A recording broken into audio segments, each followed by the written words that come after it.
ChatGPT only knows what you wrote. Mm-hmm. ChatGPT doesn't know your lived experience that you didn't write about. It doesn't know what happened to you today. Doesn't know what's going to happen to you tomorrow that could shift your point of view. And so for me, the most important thing, and this is, if you listen to a lot of creators that are like us, this is not the first time you're hearing it. This is not like, I'm not going to drop some giant knowledge on you, but it needs to feel human. Yeah. There needs to be some sort of empathy factor.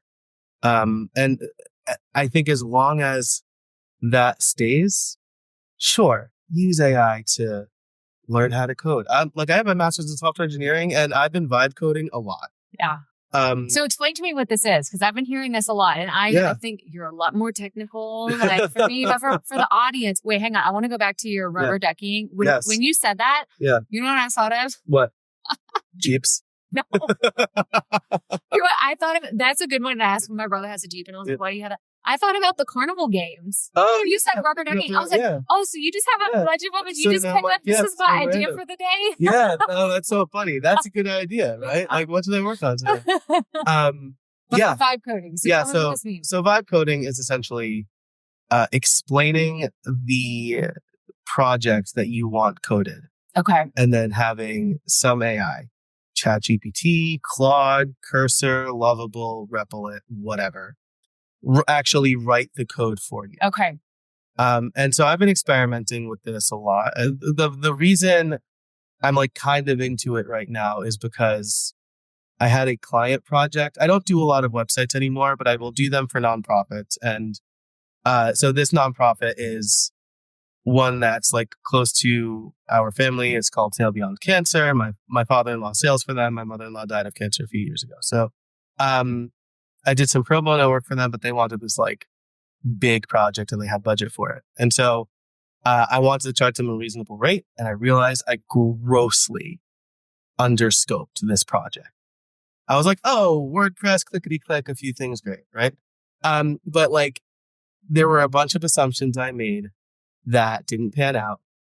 Part of it is that I did rely on AI for the requirements. And I'm like, that sounds right. And so there was a point where I was like, well, I'm either going to have to do a bunch of pro bono coding or go back to the nonprofit and say, hey, this is going to cost like double what I quoted you. Yeah. And AI had all the requirements, right? Like, because I fed that all into ChatGPT and I'm asking it questions. And then at one point, it's like, do you want to code up a prototype for you? And I was like, oh, yeah. Yeah, let's see what happens. It wrote 2,000 lines of nearly flawless code. Wow. It was really impressive. And like part of it was I was a WordPress developer for 20 years. Mm-hmm. I knew exactly what to tell it to get the results I wanted. Yes. And I reviewed the code. This is like, you shouldn't just let a machine generate code that you're going to run somewhere, right? Mm-hmm. So I reviewed the code and I tested it. And I was really impressed by that. So I've been doing more of it lately. And I think if you know how to code, this is a good way to save a ton of time. If you don't know how to code, it's a good way to prototype or articulate what you otherwise would struggle with words. Yeah. And so I think that's really a really good use case for AI for me.